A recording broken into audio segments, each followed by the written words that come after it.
नमस्कार।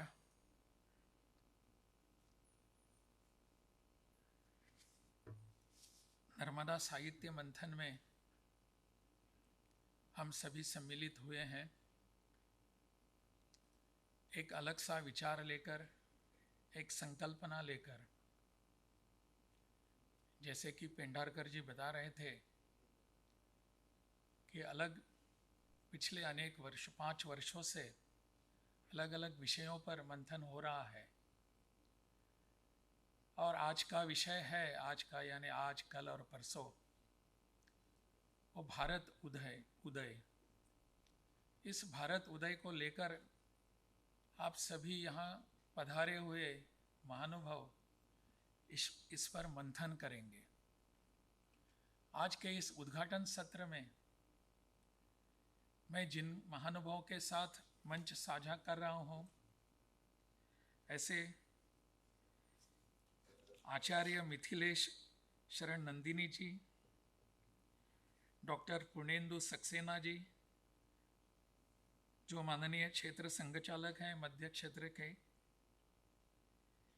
देवी अहिल्या विश्वविद्यालय के कुलगुरु श्री राकेश सिंघल जी, विश्व संवाद केंद्र के अध्यक्ष श्री दिनेश गुप्ता जी,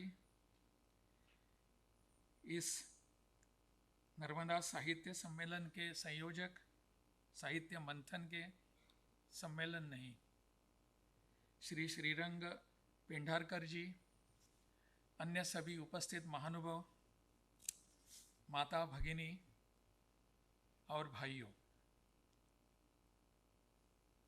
जैसे कि बताया है कि यह विषय एक अलग सा विषय है। भारत उदय की संकल्पना लेकर इस देश के हर नागरिक के मन के भीतर जो एक संभावनाएं हैं, मंथन चल रहा है, आंदोलन चल रहा है, उसी को सबके सामने प्रकटीकरण करने का यह प्रयास है। यह केवल यहाँ जो आकर आपके सामने विषय रखेंगे, उन्हीं के मन में यह विषय रहेगा, ऐसा नहीं है। इस देश के हर नागरिक के मन के भीतर भारत के बारे में जो एक संकल्पना है, जैसे कि कहा गया कि शब्द प्रयोग की विश्व गुरु की भी कल्पना है, संकल्पना है, ऐसे सब विषयों को लेकर हर मन के भीतर कुछ न कुछ आंदोलन, विचार, मंथन चलता रहता है। उन सब का प्रकटीकरण आज के इस सम्मेलन में हो रहा है। आज, कल और परसों, ऐसे 3 दिन आप सभी यहाँ बैठकर कुछ चिंतन करने वाले हैं, मनन करने वाले हैं, मंथन करने वाले हैं। माँ नर्मदा के नाम पर यह साहित्य मंथन हो रहा है। निश्चित रूप से इससे कुछ एक ठीक ढंग से नवनीत निकल कर आएगा, जो नवनीत पूरे समाज को हमेशा के लिए मार्गदर्शक और पूरक रहेगा। ऐसे मंथन करने की आवश्यकता पिछले कुछ वर्षों में यहाँ खंडित हुई थी, लेकिन अभी जो शुरू हुआ है यह मंथन का सिलसिला, वो आवश्यक है। हर प्रदेश में इसकी ज़रूरत है और इसी के माध्यम से आजकल हम तथाकथित जिनको बुद्धिजीवी कहते हैं, उनके सामने यह विषय रखने की आवश्यकता होती है। वैसे भारत उदय की संकल्पना हम सबके मन में नई नहीं है। भारत के विकास की कल्पना, भारत के पुनर्वैभव की कल्पना हम सबके मन में हमेशा के लिए होती है, लेकिन उसको कैसे सबके सामने प्रकटीकरण के रूप में कैसे लाएं, कहाँ रखें, किसके सामने रखें, क्या रखें, इसका एक कुछ न कुछ एक विमर्श होने की ज़रूरत है, एक प्रारूप होने की आवश्यकता होती है। कहीं न कहीं इसको हम सोचेंगे और इसको लिखित रूप में भी रखेंगे। वैसे भारत उदय तब हो सकता है, तब होगा या तब हो रहा है जब हमारे मन में हमारे गतकाल को ठीक ढंग से संजोकर, ठीक ढंग से उसको समझकर आने वाले काल के लिए हम कैसे कदम उठाएंगे, कैसे आने वाले की मार्गक्रमणा करेंगे, इस पर जब मंथन होगा तब भारत उदय की पूर्ण संकल्पना हमारे मन में सामने आ सकती है। मुझे बताया गया कि यहाँ स्वबोध की कल्पना रखने की आवश्यकता है। स्वबोध क्या होता है मुझे पता नहीं। स्वबोध तो हम सब जानते हैं, हम सब बोधित ही हैं और हमारे बीच में स्व तो होता ही है। अभी अभी यहाँ बोलते समय आज हम जिसे लोक भवन कहते हैं उसके बारे में राजभवन का उल्लेख हुआ। राजभवन या संकल्पना ही स्वबोध का या स्व के विस्मरण की कल्पना है। जब हमने सोचा कि ये पूरा ब्रिटिश राज का कि उसके मार्फत ही आया है तो हम भूल गए और इसको हमने राजभवन कहने शुरू कर दिया। पिछले कुछ महीनों से देश भर के सभी राजभवनों को लोक भवन कहने की संकल्पना शुरू हो गई है और इसको हम लोक भवन कहते हैं। ये सभी अभी लोगों के भवन हैं, राज के भवन नहीं है। ब्रिटिश राज की जो संकल्पना है वो संकल्पना से हटकर स्वबोध का जब ज्ञान होता है तब राजभवन से लोक भवन होता है। तो ये लोक भवन की संकल्पना भी एक स्वबोध की कल्पना है। वैसे और एक शब्द प्रयोग यहाँ हो गया। मेरे बारे में उल्लेख करते समय मुझे महामहिम कहा गया। मैं जब हिमाचल में राज्यपाल था उस समय से भी मैंने उसको छोड़ दिया था।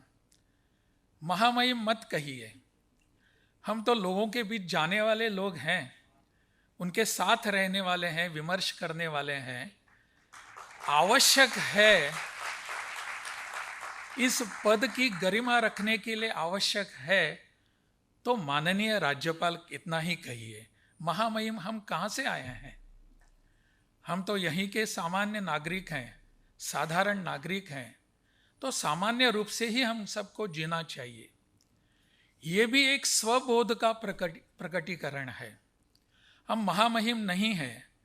तो मैंने बिहार में भी यही कहा और आजकल केरल में भी मैंने कहा कि मुझे महामहिम कहने की आवश्यकता नहीं है।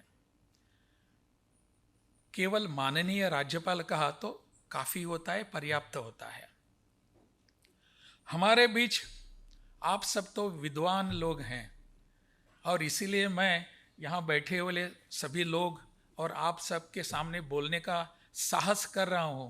मुझे कल्पना नहीं कि मैं कितना आपके सामने रख पाऊँगा। मैं इसको विद्वत सभा कहूँगा। इस विद्वत सभा में मुझ जैसे साधारण व्यक्ति ने कुछ कहना बहुत ही साहस का विषय है, मैं जानता हूँ। लेकिन मुझे बुलाया गया और जिस व्यक्ति को बुलाया गया उसने कुछ बोलना चाहिए, सही हो या गलत हो, लेकिन बोलना चाहिए। आज यहाँ आप सब बैठे हैं, आज समझदार हैं। आप जितना चाहिए उतना ही ले लेंगे, बाकी सब छोड़ देंगे, इसका पूरा विश्वास मुझे है। आप हमारे बीच अनेक संकल्पनाएं होती हैं, हमारे बीच अनेक धारणाएं होती हैं, अवधारणाएं होती हैं कि हम, जैसे कि विषय यहाँ आ गया, विकसित भारत की एक संकल्पना लेकर आगे बढ़ने का प्रयास कर रहे हैं। इतने वर्षों में हमने विकसित भारत की संकल्पना भी हमने क्यों नहीं की, इस पर भी चिंतन मंथन होने की जरूरत है। जब अपना देश स्वतंत्र हुआ, यानी it was a political freedom, अपना देश था ही यहाँ, लेकिन 1947 में 15 अगस्त को हम यहाँ मुक्त हो गए, इंडिपेंडेंट हो गए, स्वतंत्र हो गए। उसके बाद पूरा विश्व हमारी तरफ देख रहा था कि ये विश्व में एक नया राष्ट्र आ रहा है, आया है, जो स्वतंत्र हुआ है। यह स्वतंत्र राष्ट्र जिसके अनेक हजारों वर्षों की परंपरा है, संस्कृति है, अपनी उसके एक विशेष रूप की उसका इतिहास है, ऐसे इस राष्ट्र को लोगों के सामने अभी कैसे आना है, विश्व के सामने क्या विचार रखेंगे, जिस देश में, जिस भूमि में, जिस संस्कृति में रामायण, महाभारत, वेद, उपनिषद वगैरह जैसे अनेक महान ग्रंथों का उदय हुआ, निर्माण हुआ, वो पूरे विश्व को क्या देने वाला है, इस पर पूरा देश, विश्व देख रहा था। दुर्भाग्य से विश्व की इस कामना को, उनकी इच्छा को हम पूरा नहीं कर पाए। मैं किसी को पॉलिटिकली, मैं किसी के ऊपर आरोप करना नहीं चाहूँगा, लेकिन सत्य यह है, वास्तव यह है कि हमारी स्वतंत्रता के बाद हमें जो नेतृत्व मिला, वो नेतृत्व हमारी इस आस्थाओं को, हमारी भावना को, इस देश की मूलतः भावना जो है उसको समझने में कामयाब या सफल नहीं रहे। ये वास्तव है। और इसीलिए उनको लगा कि हमारा अपना कोई ज्ञान है, तत्वज्ञान है, हमारा कोई चिंतन है, इसको हम भूल गए, और अगर पता भी था तो भी हमने इसको छोड़ दिया। इसलिए उस समय हमने कई कैपिटलिस्ट कंट्रीज थे, देश थे, उनकी यहाँ देखना शुरू कर दिया। कहीं सोशलिस्ट देश थे, उनसे कुछ मांगने का प्रयास किया। कहीं कम्युनिस्ट देश थे, उनसे कुछ लेने का प्रयास किया। और अंत में इन सब का मिश्रण बनाकर कुछ भी हमारे हाथ नहीं लगा। और वर्षों बाद पता चला कि हम कहीं के नहीं रहे। पूरे विश्व भर में हमारी साख नहीं रही। कोई भी हमको पूछता नहीं था। कोई भी हमारे भारतीय है क्या, ठीक है बाजू में रह जाइए, आपको कहीं पर भी मान सम्मान नहीं मिलता था। क्यों? क्योंकि हम, हमारा जो भी था वो सबके सामने रखने के लिए असफल रहे। पूरा यहाँ से वहाँ से कुछ मांग के लाकर वहाँ कुछ करने वाला आप देश हैं। आपकी खुद की कुछ साख नहीं है, परंपरा नहीं है, तो आप कैसे विकसित हो जाएंगे? परंतु इन सब के लिए हमें कुछ और प्रयास करने चाहिए थे। हमको स्वबोध नहीं हुआ था। हम क्या है, हमारी जड़ें कहाँ है, हमारी परंपरा क्या है, इतिहास के हम कितने बड़े अनुयायी हैं, उनसे हम कितनी बड़ी परंपरा ले रहे हैं, इसका बोध हमें नहीं था। इसको हम जानते भी नहीं थे, या जानकर भी भूलना चाहते थे। हम अपनी एक अलग सी पहचान करना चाहते थे कि वो हम निधर्मी, सेकुलरिज्म का देश। और सेकुलरिज्म का अर्थ उस समय यह था कि वहाँ जो सब कुछ मिश्रण है वो सेकुलरिज्म, किसी को भी मानता नहीं। अधर्म उसका अलग नाम था। लेकिन हमने हमारी साख नहीं बनाई। परिणाम ऐसा हुआ कि ब्रिटिश काल से जो सब आप विषय जानते हैं, उसी को मैं थोड़ा सा उसकी पुनरुक्ति कर रहा हूँ, दोहराता हूँ। क्या आप सब जानते हैं कि उस समय, ब्रिटिश समय से भी जो हमारी शिक्षा नीति के बारे में जो प्रयास करने चाहिए थे, वो हमने न करने के कारण उसी शिक्षा को, हम शिक्षा की परंपरा को आगे बढ़ाने के लिए हम बढ़ने लगे, आगे जाने लगे। और उसका परिणाम यह हुआ, यानी हमको हमारा बोध नहीं हुआ, स्वबोध न होने के कारण उसी शिक्षा परंपरा को हम आगे बढ़ाने के प्रयास में हमारा स्वत्व हम खो बैठे, भूल गए हम क्या थे, हमारी साख क्या थी, हमारी ऊंचाइयां क्या थी, हमारा चिंतन क्या था, सब कुछ भूल गए। और परिणाम ऐसा हो गया कि हमारे घरों घरों में आज भी उसी शिक्षा नीति का, उसी शिक्षा का प्रभाव आज भी दिखाई दे रहा है, आज भी दिखाई दे रहा है।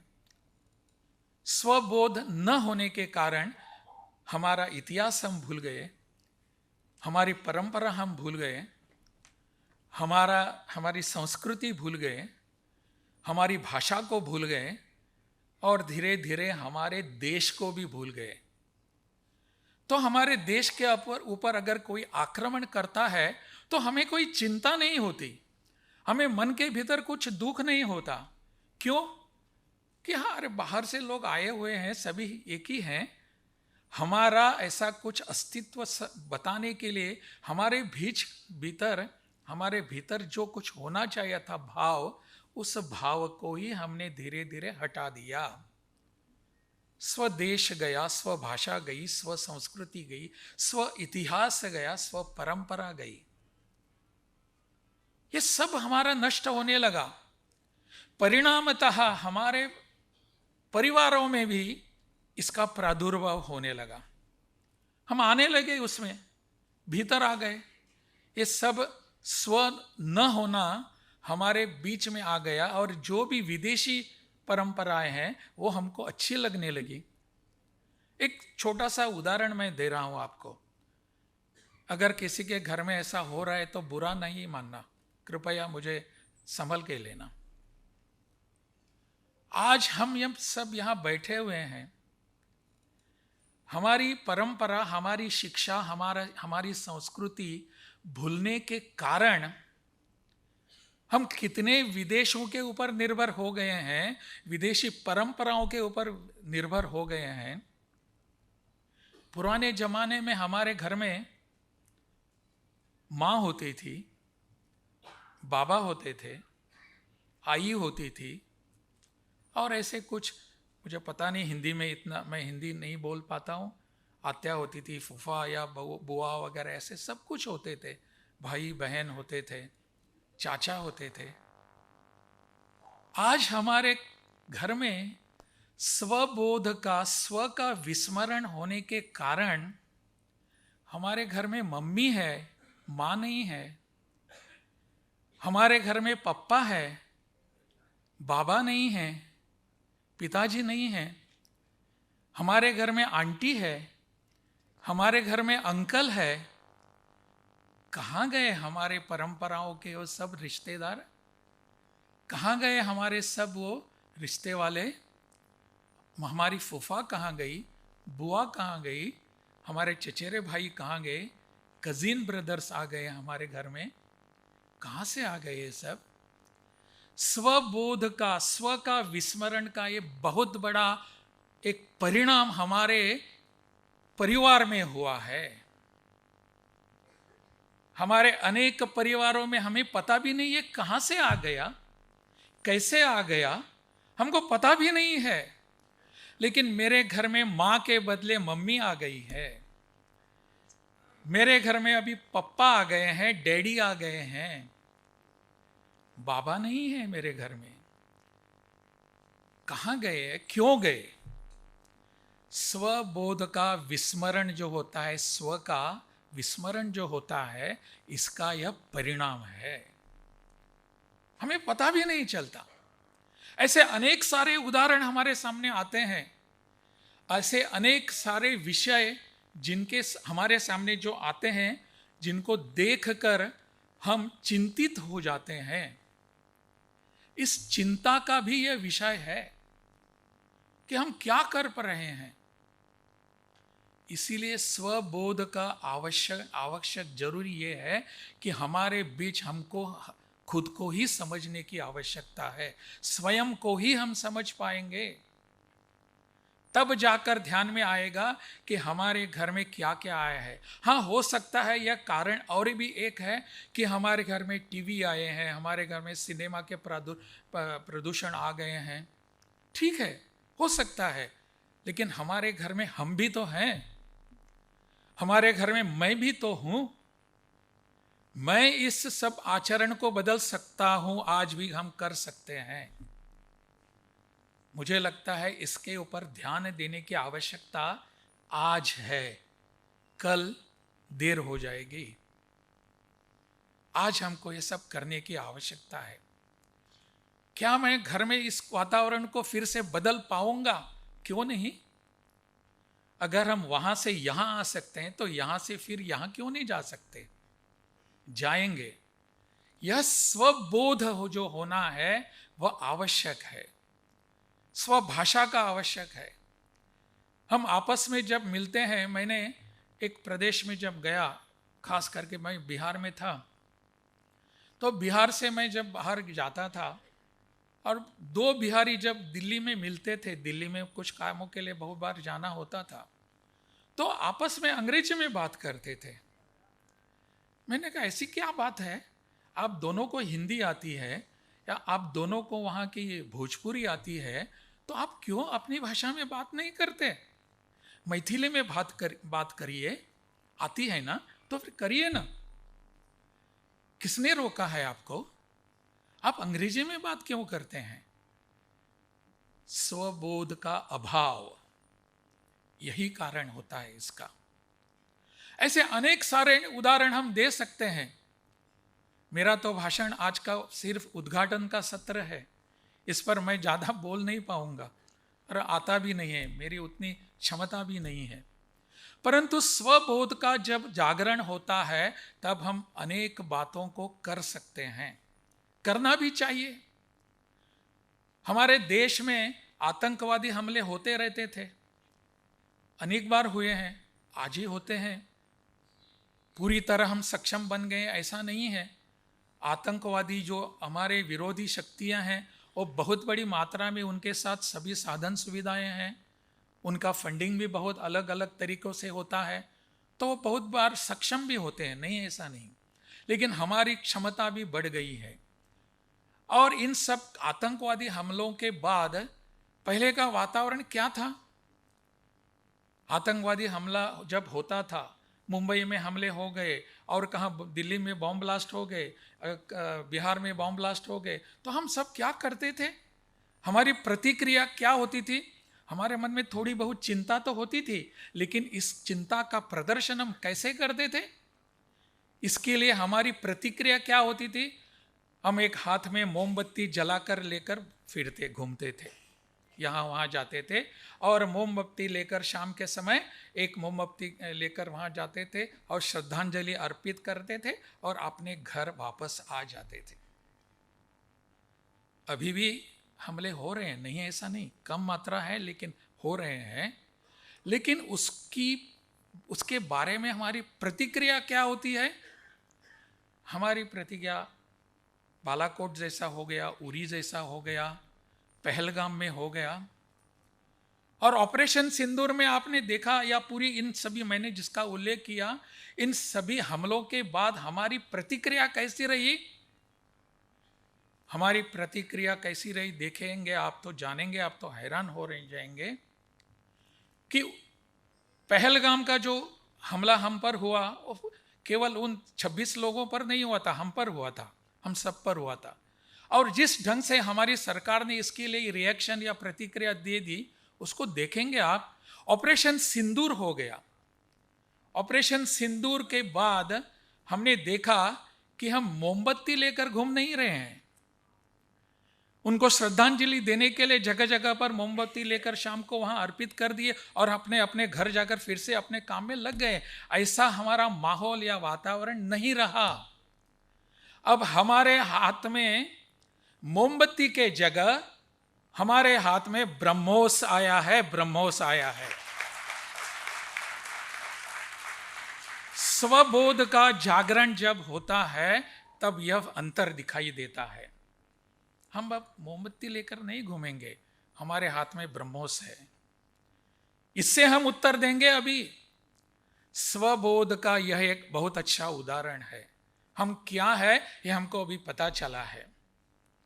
हमारे भीतर क्या आस्थाएं हैं, हमारे भीतर इस देश के हर नागरिक के प्रति कितना सम्मान है, यह अब ऐसे दिखने लगा, मोमबत्ती के द्वारा नहीं। एक बहुत बड़ा अच्छा उदाहरण है ये, सबके लिए हमको सामने रखना चाहिए कि हम अभी ब्रह्मोस लेकर घूमेंगे, मोमबत्ती नहीं। यही होना चाहिए था। मेरा सौभाग्य है केरल में ब्रह्मोस के लिए मुझे जाकर वहाँ उसकी निर्मित हो रही है तिरुवनंतपुरम में। तो वहाँ जाकर मैंने देखा कि ब्रह्मोस कैसे किया जा रहा है। वहाँ के सभी एयर मार्शल जो थे, वहाँ के मिलिट्री ऑफिसर्स वगैरह थे, उन्होंने मुझे खास बुलाया देखने के लिए। और इतना मन में इतने एक समाधान, एक आस्था निर्माण हो गई अपने देश के सभी जवानों के प्रति कि इन्होंने क्या करके दिखाया है। यह स्वबोध का एक उदाहरण है। ऐसे हर विषयों में हमारा स्वबोध होने की आवश्यकता है। मैं अभी केरल में, आपने हो सकता है पढ़ा होगा, केरल में वहाँ एक भारतपुआ नाम की एक नदी है जिसे नीला नदी भी कही जाती है।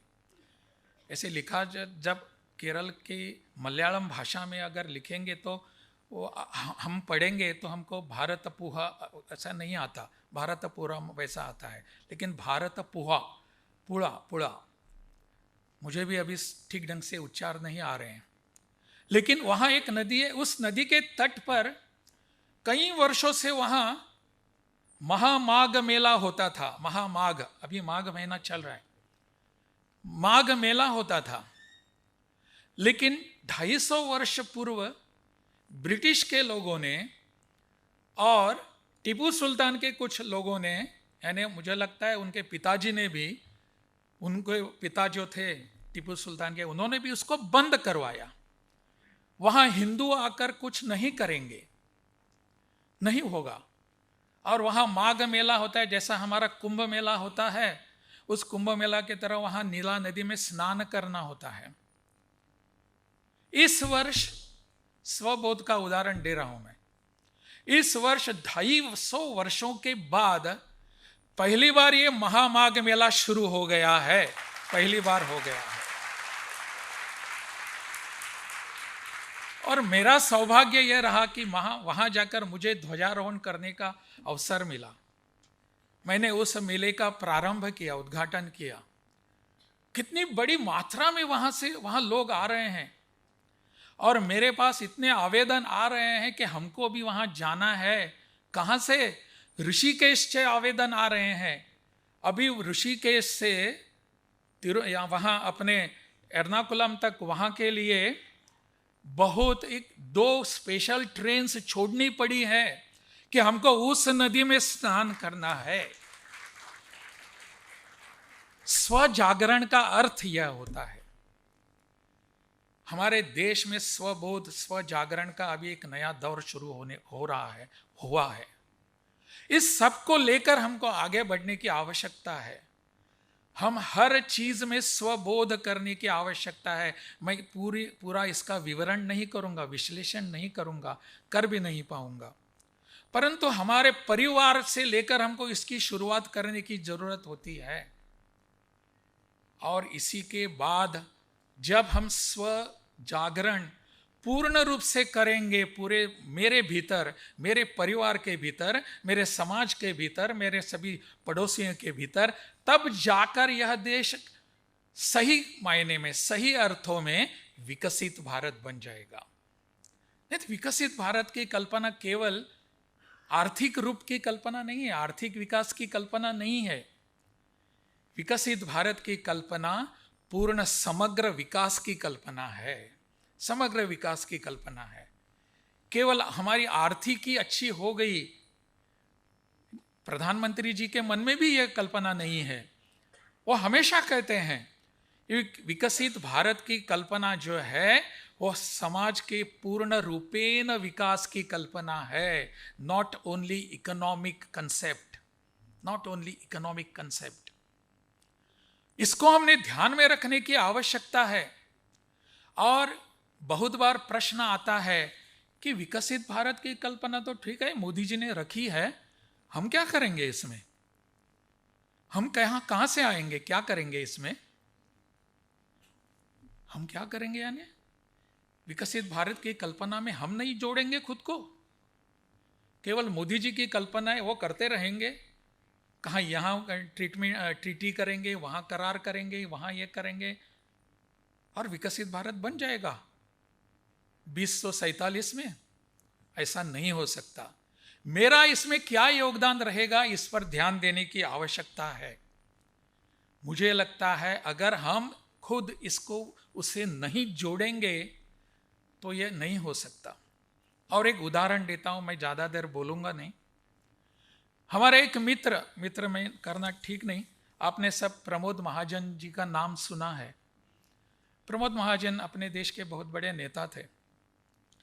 और प्रमोद जी, मैं गोवा में वहाँ भारतीय जनता पार्टी का कार्यकर्ता था, छोटा सा।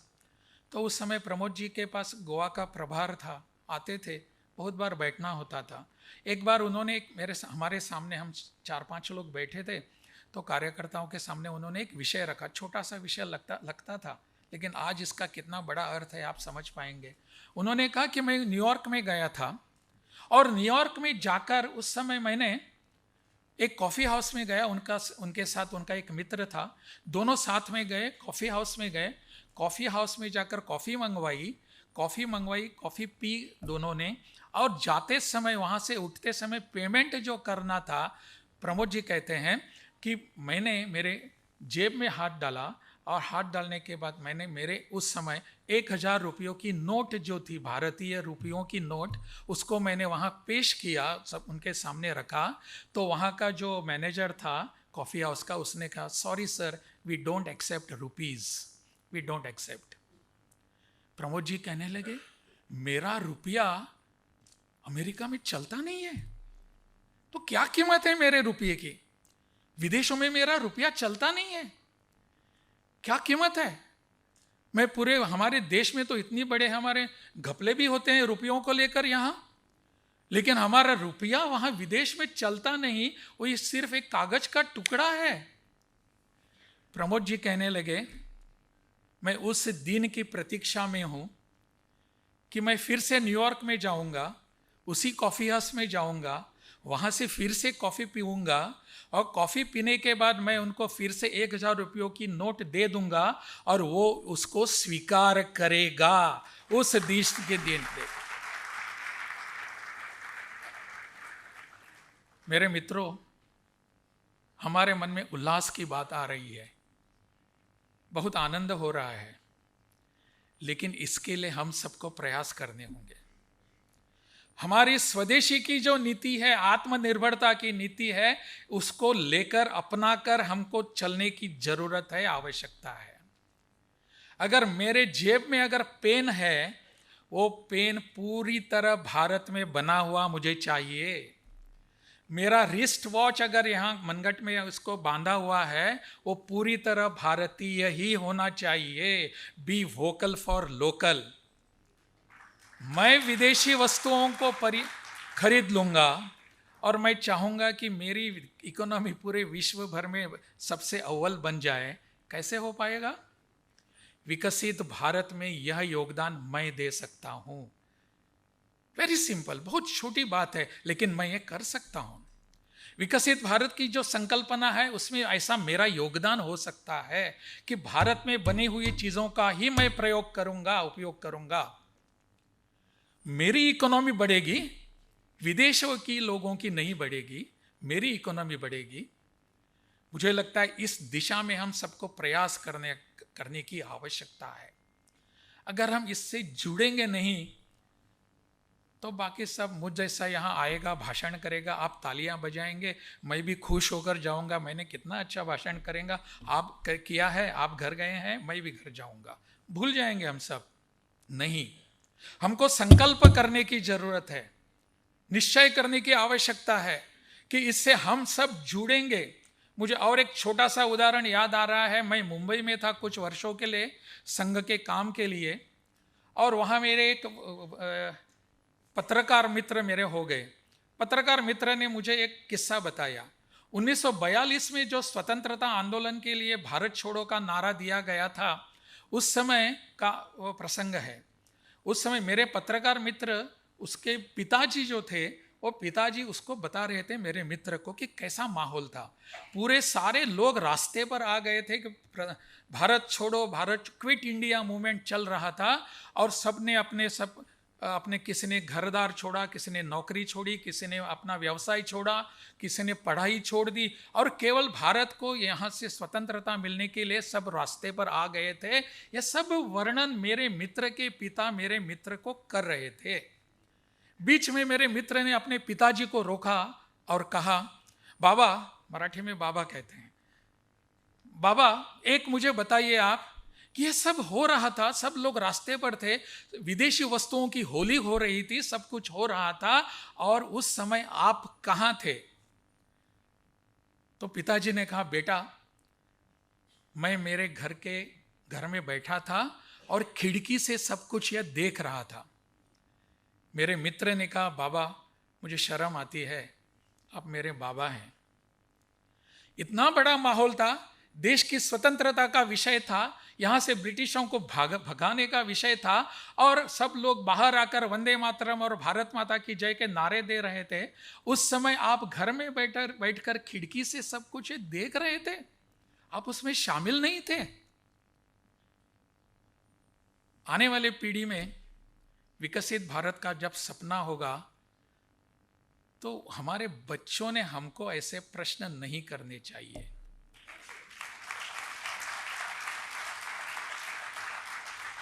हमारे बच्चों ने अगर प्रश्न किए तो भी हम उनको ठीक ढंग से उत्तर दे पाएंगे। हाँ बेटा, मैं उस समय वहां था, मैं उसमें सहभागी था, भारत विकसित बनने के लिए मेरा भी योगदान है, यह बताने की आवश्यकता है। यह जब होगा तब भारत सही अर्थ में विकसित भारत होगा और मुझे लगता है इस ओर जाने की आवश्यकता है। आपको बार बार बताने की आवश्यकता नहीं है। मैं बिहार में एक बार एक कार्यक्रम में गया और कार्यक्रम में वहाँ एक सांसद थे। वो सांसद ने, बहुत बड़ा कार्यक्रम था, सांसद ने वहाँ जोश में आकर बहुत बड़ा सुंदर भाषण किया और भाषण में कहा कि भारत फिर एक बार सोने की चिड़िया बनना चाहिए और बनेगी, हम सब प्रयास करने लगे। उसके बाद मेरा, बहुत संक्षिप्त में बताता हूँ, मेरा भाषण था। मैंने उनको कहा, उनको यानी सब लोगों के सामने कहा कि मैं नहीं चाहता कि भारत फिर से चिड़िया, सोने की चिड़िया बने। हमने सोने की चिड़िया बनकर देखा है लोग कैसे हम पर आक्रमण करते हैं। अगर भारत कुछ बनना चाहता है तो सोने का शेर बनेगा, शेर बनेगा जिसकी दहाड़ पूरी दुनिया सुनेगी। सब लोगों को लगेगा हाँ ये भारत है, यह भारत है। किसी की हिम्मत नहीं होगी, साहस कोई नहीं करेगा कि भारत को हाथ लगाने के लिए, यहां के आक्रमण करने के लिए। हम शेर बनेंगे। इसी को हम बोध कहेंगे, स्वबोध कहेंगे। ये आस्था, ये भाव, ये सम्मान अगर हमारे मन में होता है तो दुनिया की कोई भी ताकत हमको रोक नहीं पाएगी विकसित भारत बनने में। आने वाला समय हमारा समय है, हमारा समय है, हमारा वक्त है और इस स्वबोध के साथ हम आगे बढ़ते जाएंगे। यही मैं विषय आपके सामने रखना चाहता था। भारत माता की जय। जय।